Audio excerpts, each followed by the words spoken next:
Olá, amigos, sejam bem-vindos. É um prazer recebê-los aqui para mais uma entrevista exclusiva para o senhor que é o assinante do Clube Tempo e Dinheiro. As recuperações judiciais é um assunto que vem perpassando praticamente desde o segundo semestre de 2023 todo o mercado de uma maneira geral, mas o agro em particular surpreendeu por conta da fortaleza que vinha demonstrando o setor como um todo, mas que não conseguiu, de uma maneira geral, se manter ante números baixos de safra, sobretudo agora na safra atual, preços em quedas, e uma série de outros fatores que, de alguma maneira, deixam um pouco em suspenso a credibilidade dos fiagros, dos CRAs. Então a gente vai dar uma olhada aqui agora com o nosso convidado, o Rodrigo Galegos, que é o sócio fundador da RGF Associados, que é a empresa que assina o já tradicional monitor de recuperação judicial, lançado no segundo trimestre de 2023. Rodrigo com a gente. Muito obrigado, Rodrigo. Uma boa tarde para você. Boa tarde, Giovanni. Tudo bem? Tudo bem, tudo bem. Rodrigo, antes da gente se ater aos dados mais recentes, o primeiro trimestre de 2024, talvez vocês possam ter uma ideia, mas não tem ainda uma visão total, porque primeiro que o trimestre não acabou e depois é só em abril que vai se saber os dados da Receita Federal, né, Rodrigo? É isso, né? Nós fazemos aqui via RGF o acompanhamento aí das recuperações judiciais, extraindo a base da Receita Federal, né? Como a maior parte das pessoas aqui que faz o acompanhamento deste tema sabe, a empresa, a partir do momento que tem a recuperação judicial aprovada, ela precisa alterar o nome da razão social dela para traço em recuperação judicial. Então, por exemplo, Americanas, né? Que é Americanas SA, mudou o nome dela depois que entrou em recuperação judicial, a razão social mudou para Americanas SA traço em recuperação judicial. E o que nós fazemos aqui na RGF? A gente extrai a base de dados do governo, de toda a Receita Federal, e a gente verifica todas as razões sociais das empresas que estão com esse tipo de nomenclatura. Então aí a gente consegue ter o acompanhamento da empresa, de todas as empresas do Brasil, tanto por setor, por estado, enfim, inclusive a quantidade de funcionários dessas empresas, né? Exato. Então, a gente vai ter essa base agora do fechamento do trimestre aqui de março, e mais ou menos até meados ali de abril, a Receita Federal disponibiliza essa base e a gente consegue fazer o novo indicador. Lembrando que vocês trabalham apenas com RJ, com levantamento de médias e grandes empresas, né, Rodrigo? Que fique claro para que não haja um cotejamento com os dados da Serasa, por exemplo, que faz um levantamento abrangendo micros e pequenas também, né? Isso. O nosso foco aqui, na verdade, são pequenas, médias e grandes empresas. A gente acaba excluindo todas as microempresas e filiais, né? Porque a partir do momento que uma grande empresa com muitas filiais entra em recuperação judicial, entra uma quantidade enorme de CNPJs em recuperação judicial também. Então, mas a gente considera apenas uma, que é a matriz. Entendi. Rodrigo, vamos consolidar então os dados que o mercado tem mais atuais em relação ao todo, e aí a gente vai segmentar pro mercado agropecuário, considerando aí agricultura e depois pecuária. Perfeito. Eu vou comentar um pouco aqui sobre o cenário macro do Brasil, tá?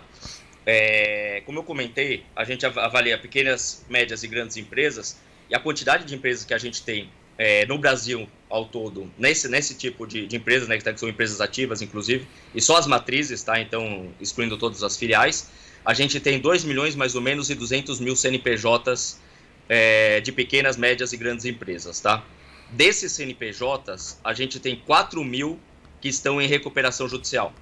Então, aí dá mais ou menos 2 empresas a cada 1.000 em recuperação judicial no setor, assim, no Brasil como um todo. Uhum. Olhando agora para o agro, o agro ele é segmentado em e muitos tipos de KNAI, né? Então você vai ter criação de bovinos para corte, criação de bovinos para leite, enfim, são muitos tipos de atuação que o agro consegue ter, inclusive soja, né, e quer dizer, agropecuária como um todo, né, criar cultivo de cana-de-açúcar, de soja, de milho, né. Olhando para esses setores, o que a gente tem? Como eu comentei para o Brasil, são mais ou menos 2 empresas a cada 1.000 que estão em recuperação judicial. Agora, olhando, por exemplo, porque eu vou dar alguns exemplos que são os principais que a gente acompanha da parte dos cultivos, tá? Uhum. O cultivo de cana-de-açúcar, no quarto trimestre de 2023, a gente tinha 30 empresas a cada 1.000 em recuperação judicial, ou seja, muito acima da média nacional. Assim como o cultivo de soja, a gente tem 10 empresas a cada 1.000 que estão em recuperação judicial, e no cultivo de milho, a gente tem 20 a cada 1.000 empresas em recuperação judicial. Então a gente consegue ver, pelo menos nessa parte, nesses 3 tipos de cultivos, as empresas que estão categorizadas desse tipo de atividade têm muito mais dificuldades financeiras do que o restante do Brasil, do que os outros setores, né? Então realmente aí a gente consegue já enxergar uma diferença grande da dificuldade do setor. Agora, só para a gente poder entender então, em termos, se a gente considerar, por exemplo, o número absoluto do quarto trimestre de 2023, vamos pegar cultivo de soja, 53 empresas em recuperação judicial, total de empresas ativas, 5.472, índice IRJ de vocês, da RGF, 9,7, ou seja, 10 empresas a cada 1.000. Portanto, então, o cenário mais grave foi para o milho, que tem 20 empresas em cada 1.000, e para a soja, e para a cana, que tem 30 empresas em cada 1.000. É isso mesmo, não? É isso mesmo, mesmo. A gente fez o levantamento dos principais cultivos, né? A gente sabe que o Brasil tem uma força muito grande na parte de cana-de-açúcar, soja e milho. E esses setores, sim, estão realmente com essa criticidade, tá? Então, vamos fazer até mesmo soja, que apesar de ser 10, está aí metade da de milho, por exemplo, mesmo assim ela está 5 vezes superior à média nacional, né? Mais de 5 vezes superior acima da média nacional. Então a gente vê que é um setor que tem uma criticidade ali, uma dificuldade financeira, né? É um setor cíclico, né, digamos assim. Agora, Rodrigo, como que vocês fizeram uma separação entre cultivo de soja e cultivo de milho, na medida que, basicamente, quem opera com soja opera com milho também? Como que a gente fez a separação? Nós pegamos o principal KNAI, né? A partir do momento que uma empresa ela faz o cadastro dentro da Receita Federal, ela pode fazer, das juntas comerciais, enfim, que depois sobe para a Receita Federal, ela indica todas as atividades que ela vai fazer de atuação, tá?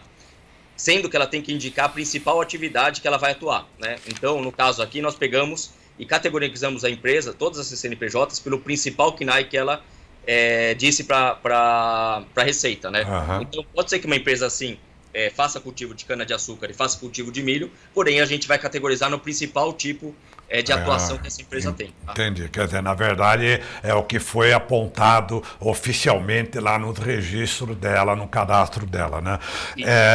E para a gente não deixar aqui pendente o setor pecuário, nos dados da RGF, do Monitor de Recuperação Judicial, no quarto trimestre de 2023, eram 53 empresas. Isso, como ele disse agora há pouco, considerando todo o setor de criação animal, né? Incluindo leite, ovos, etc., por aí. Desses totais, desse total de 53, né, Rodrigo, chama atenção que 44 eram bovinos de corte. É um número considerado elevado também, né? Também é elevado. Inclusive porque se você for ver a quantidade de KNAIs aí que a gente acompanha, são por volta de 8, né? Criação de bovinos para corte, tem de equinos, tem suínos, tem inclusive frango. E a gente vê, todos os demais ali estão no máximo entre 1 a 3 empresas em recuperação judicial, tá? Agora, a criação de bovinos para corte realmente é extremamente elevado, tá? Então, tem 44 empresas. Então, a gente vê que tem algo mais direcionado para essa parte do setor. Inclusive, recentemente, a gente teve aqui um cliente nosso, que era justamente um dos grandes produtores aí de bovinos para corte, e ele comentou, né, da situação da economia recente, né, obviamente teve que fazer o se alavancar aí por causa do capital de giro, que é alto, né? E o preço do bovino ali perto da pandemia subiu muito, né? Então, assim, obviamente, os produtores de bovinos ganharam dinheiro naquele momento, porque já estavam com a produção, realizando a produção, fazendo a engorda, avançando com a compra dos bovinos para engorda, seja confinamento ou pasto livre, né? E aí, o que acontece? Eles ganharam bastante dinheiro na época, porém, depois que acabou essa alta, digamos assim, no bovino, veio uma queda bem expressiva. Principalmente no ano passado ali, teve meses que caiu quase de 10% a 15%, se eu não me engano, do valor do bovino. Tá? Uhum. Então, isso daí teve um impacto muito forte para os criadores, né? Porque eles estavam comprando o bovino, tá? o para engorda, com o preço um pouquinho mais elevado, aí ao longo dessa engorda, o preço foi caindo e eles tiveram que vender, inclusive em alguns casos com prejuízo. Então isso daí gerou um impacto muito forte, então eles tiveram que fazer mais, se alavancar mais ainda, né? Pegar empréstimos, endividamento, para conseguir continuar rodando a operação. Lembrando que aqui toda a criação de bovino, inclusive cultivos de grãos, né? Por exemplo, cana-de-açúcar, o capital, né, de giro ele é muito intensivo, né? Então você precisa de muito dinheiro para conseguir aguentar esse prazo ali desde o início seja do plantio ou então do início da compra para engorda até o final. Você tem muito dinheiro de capital de giro para conseguir sustentar a operação, né? E aí, com essas quedas de valores, isso impactou muito os produtores. Né? E mais ainda se a gente analisar no caso dos bovinos, né? Porque o bovino você engorda hoje para vender começa a engordar hoje para vender em 2 anos, né? Quer dizer, você precisa ter um capital muito forte para aguentar esse capital, digamos, parado nesse período todo, né? Exato. No caso desse pessoal de engorda, geralmente eles compram e demoram 3 a 4 meses para realizar a engorda, né, do bovino. E mesmo assim, isso daí teve umas quedas expressivas por mês do valor. Isso no boi magro, mas no bezerro é para 2 a 3 anos no mínimo. Ô, Rodrigo, vocês conseguem ter uma visão. Naturalmente que vocês têm uma equipe que acompanha o noticiário e que estão atentos a esses dados até depois para poder confrontar com os dados que a Receita Federal oficialmente disponibilizará, né? Qual é a percepção de vocês, então, relativos a esses 2 meses e meio de 2024, hein? Eu vou voltar um pouco na parte mais do cenário macroeconômico que a gente tem visto, não somente para agro, tá? Mas aqui eu vou falar de um modo mais geral, tá? Do nível Brasil. A gente realmente teve um ano passado, né? Em 2023, foi um ano muito mais complicado para as empresas, né? E o principal foi graças aí ao endividamento delas, com uma taxa Selic de 13%, né? Então a gente teve as empresas com custo de financeiro muito elevado, então elas não estavam conseguindo pagar, não sobrava dinheiro. Não sobrava caixa para elas depois de pagarem os bancos. E aí elas foram tentando fazer as negociações, né? Como todo mundo sabe muito bem, tivemos a mudança de governo, deixa as instituições financeiras um pouco mais arredias, digamos assim, né? Para ver como é que vai ser a nova postura econômica e financeira do governo. E também tivemos a crise ali do comecinho do ano passado, que foi Americanas, né? As empresas, e aí isso daí fez todas as instituições financeiras, sejam bancos, sejam fundos de investimentos, tá? Todas as instituições financeiras seguraram o crédito. Então, inclusive as negociações que já estavam mais avançadas, os comitês de crédito falaram assim, não, vamos segurar, vamos esperar um pouco para ver o que aconteceu. A gente teve um impacto muito forte aqui do varejo, a gente não sabe se todo o varejo atua desse jeito, não sei o quanto eu vou perder de dinheiro e eu não sei se eu estou atuando do jeito correto, né? Então, aí, graças ao risco que eles estavam sentindo, seguraram um crédito generalizado, né? Então as empresas pararam de conseguir fazer o que sempre fizeram, que eram as rolagens de dívida, né? Vamos empurrar mais para frente, renegociar a taxa, por aí vai. Então tivemos o ano de 2023 muito complicado para as empresas. Inclusive alguns dos nossos clientes também fizeram renegociações, também tiveram muito problema, e tivemos clientes também que entraram em recuperação judicial, porque tem um momento que se não conseguir fazer a rolagem de dívida, não consegue sobrar dinheiro, não consegue ter o capital de giro, não tem outro jeito, né? Senão, o único jeito seria a falência ou então para tudo para fazer uma negociação forçada aí com acompanhamento judicial, né? Que é uma ferramenta, aliás, muito boa, né? Então, dito isso, né, desse contexto como um todo, em 2024, a gente começou já a sentir as instituições financeiras voltando para a mesa para negociação, Giovanni. Então, agora, finalmente, não está 100% igual antes, que nem 2021, 2022, tá? Porém, elas já estão voltando e agora estão um pouco mais abertas a negociações. Que isso daí é uma grande diferença que a gente tinha até o final do ano passado. Que eles ainda estavam muito arredios, a conversa era muito difícil, tinha que ter muita garantia. Agora não, fala assim, vamos conversar, vamos sentar na mesa, vamos discutir um pouco essa dívida, fazer um plano, né, um alongamento, enfim. Agora a gente tem sentido um pouco de diferença nas instituições. É verdade. Temos que considerar que, ainda que haja uma demora para chegar no balcão o corte da Selic, né? Quer dizer, já há uma expectativa um pouco melhor, né? Embora o Copom não deixou nada muito claro o que vai fazer a partir de maio em diante. Porém, a gente tem que lembrar, você falou de Americana do começo do ano passado, que hoje o Brasil acordou com a RJ da Rede Dia, né? Quer dizer, estamos falando aí, já iam fechar 300 e poucas lojas, agora entra em RJ, naturalmente que não chega próximo do peso de uma Americana, mas que vai deixar em suspense um grande número de fornecedores, um grande número de empresas aí, e que pode dar uma mexidinha, mas isso ainda para os próximos dias, né, Rodrigo? A gente vai ter uma visão um pouco mais clara dessa situação, né? Perfeito. A gente enxerga igual, e só complementando um pouco do primeiro trimestre, a gente enxerga que ainda vai ter um aumento de recuperação, nossa expectativa, tá? Um aumento de empresas em recuperação judicial nesse primeiro trimestre de 2024, tá? Provavelmente até o primeiro semestre, tá? Até o final do primeiro semestre a gente ainda espera um crescimento ainda alto, tá?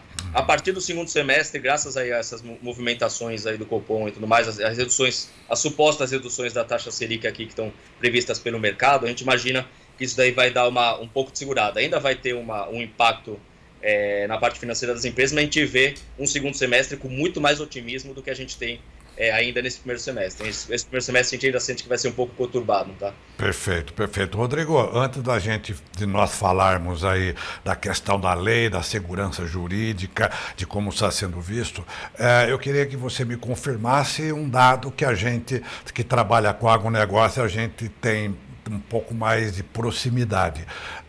Sobretudo no caso dos grãos aqui, não digo nem tanto cana, mas mais grãos até, e mais ainda do que na pecuária, o grande problema do crédito não está sendo com bancos, não está sendo no mercado financeiro. O grande problema está sendo com fornecedores de insumos e com tradings. Ou seja, o produtor contratou, comprou e não está conseguindo entregar, né?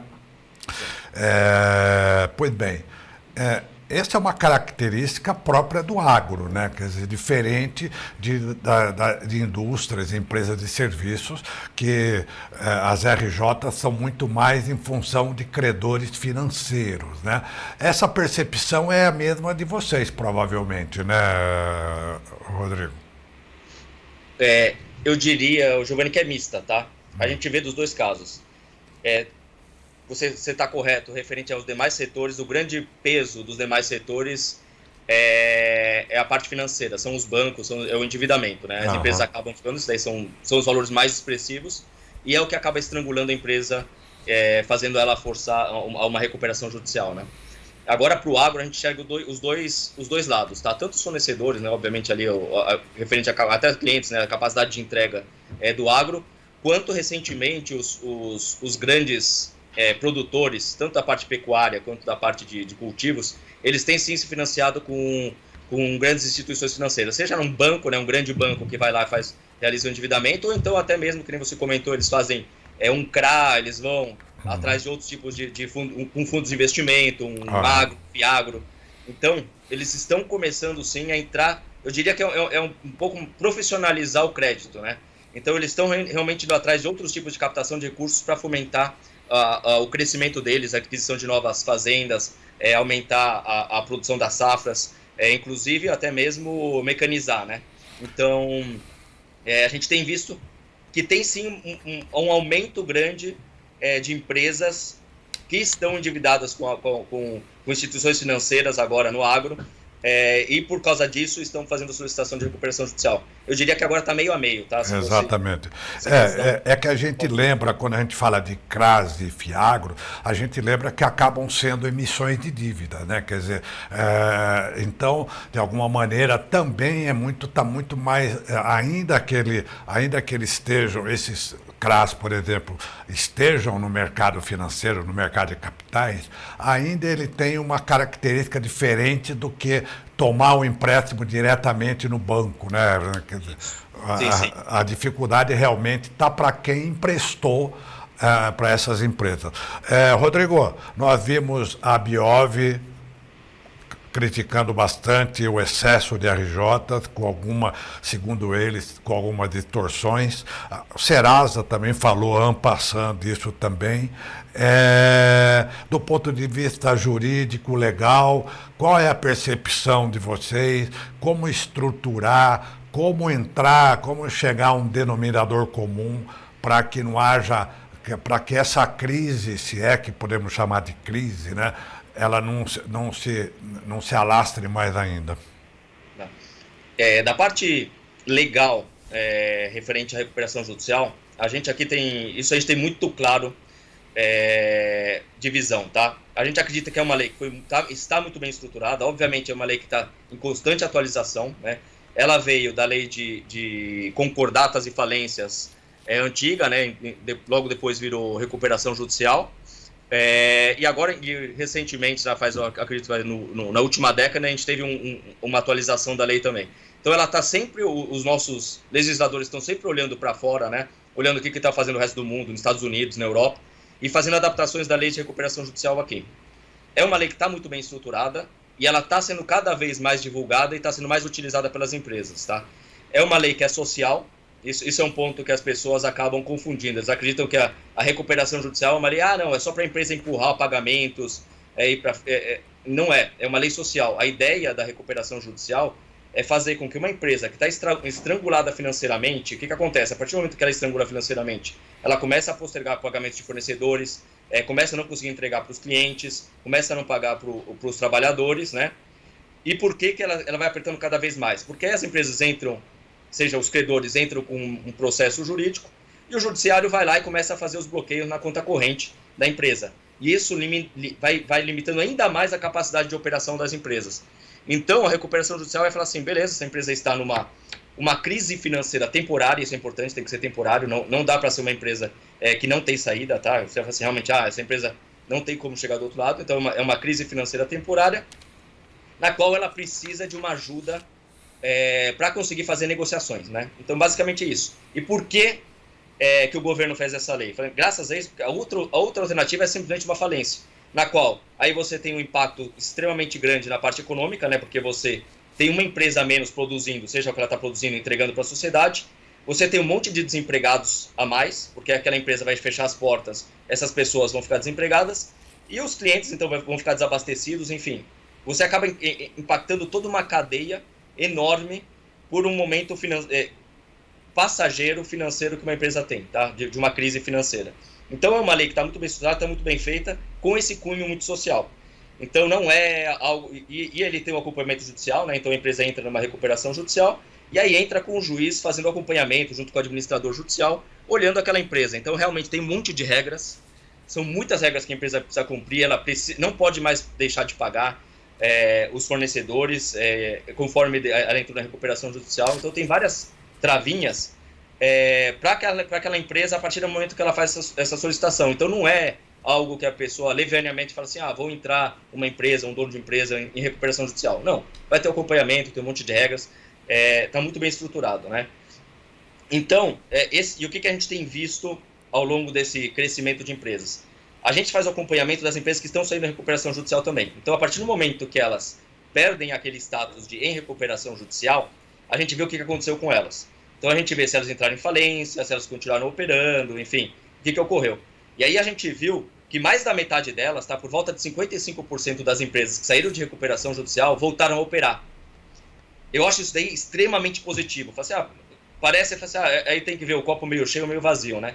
Eu acho que ele está bem cheio, porque a outra opção era a empresa entrar em falência, ela quebrar e, de novo, todos aqueles impactos que eu já comentei. Então a gente está falando que 55% das empresas conseguiram sair dessa crise nesse momento de acompanhamento judicial. Elas vão ter que continuar com os planos, muitas vezes o plano demora 10, 15, 20 anos para ser completado, porém, elas já não precisam mais do acompanhamento judicial, mostrando que ela teve a capacidade de, até aquele momento, de são mais ou menos 2 a 3 anos de acompanhamento judicial, de cumprir com tudo que ela tinha prometido no plano. Então, isso é muito positivo. Então, isso mostra que a empresa está saudável financeiramente de novo para conseguir fazer o cumprimento do plano, né?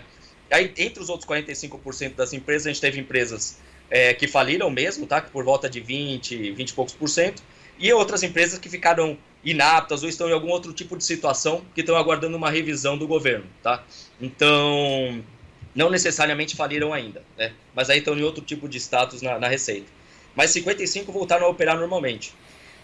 Então, na nossa visão, isso daí é uma lei que está muito bem estruturada, está sendo muito bem executada e as empresas estão utilizando, digamos assim, da forma correta, tá? Porque se tem essa quantidade que está conseguindo sair do outro lado, é algo positivo, inclusive, para o país, para a parte social, enfim. Perfeito, perfeito. Foi dado o recado. Para concluir bem rapidamente, quem mais procura você para a reestruturação? Devedor ou credor? Sempre devedor, tá? No nosso caso aqui, né? O credor não consulta vocês para ver se aquela proposta que chegou de determinado devedor é viável ou não, né? Não, dificilmente. Os credores, eles já têm uma noção. O credor ele vai pegar o plano, né, de recuperação judicial e a opção dele, né, no momento de uma assembleia, é negar, aceitar ou não, ou tentar fazer a renegociação com a dívida, tá? Os grandes credores são os bancos, né, de modo geral, assim que nem a gente comentou, e eles já têm muito bem estruturadas as políticas deles, do que eles aceitam, o que eles não aceitam. Exatamente. E, inclusive, eles conversam muito antes com as empresas, antes do plano sair. Então, na hora que o plano sai, não é uma surpresa para ninguém, né? Por exemplo, dos grandes, tá? Eu estou dizendo dos grandes. Obviamente, os demais, que são os menores, acabam vendo no momento ali da liberação do plano. Então, os credores, que são os principais, são as instituições financeiras, já têm essa regra. Agora, os devedores, né, que são as empresas que estão com problema, aí sim elas vêm, porque para fazer uma recuperação judicial não é simplesmente falar assim, agora eu não consigo pagar a minha folha de pagamento, eu vou entrar em recuperação judicial. Porque a partir do momento que você aperta o botão, eu fiz o pedido de recuperação judicial, você tem que ter uma capacidade de pagamento das contas e de operação do futuro ali, do pelo menos curto e médio prazo, né? Porque a empresa não pode deixar de pagar de novo. Então, tem que ter toda uma estruturação, um planejamento para entrar na recuperação judicial. São essas empresas que solicitam nossa ajuda. Então, a gente, antes da entrada de recuperação judicial, a gente já começa a fazer todo o planejamento daquela empresa para ver como é que vai ser a lista de credores, quais são os credores, quais são os principais, já começar a fazer esse fomento, não fazer pagamentos indevidos, né, a partir do momento que você já sabe que a empresa está crítica, para não dar nenhum tipo de fraude a credores. Então, tem todo um tipo de acompanhamento, Perfeito. Todo um planejamento prévio, né? Maravilha, maravilha. Os devedores. Perfeito. Então, Rodrigo, a gente vai concluir aqui tentando reproduzir rapidamente o que o Rodrigo explicou nessa última meia hora. Quer dizer, tem uma possibilidade de ter um leve aumento das RJ nesse primeiro trimestre de 2023. Os dados ainda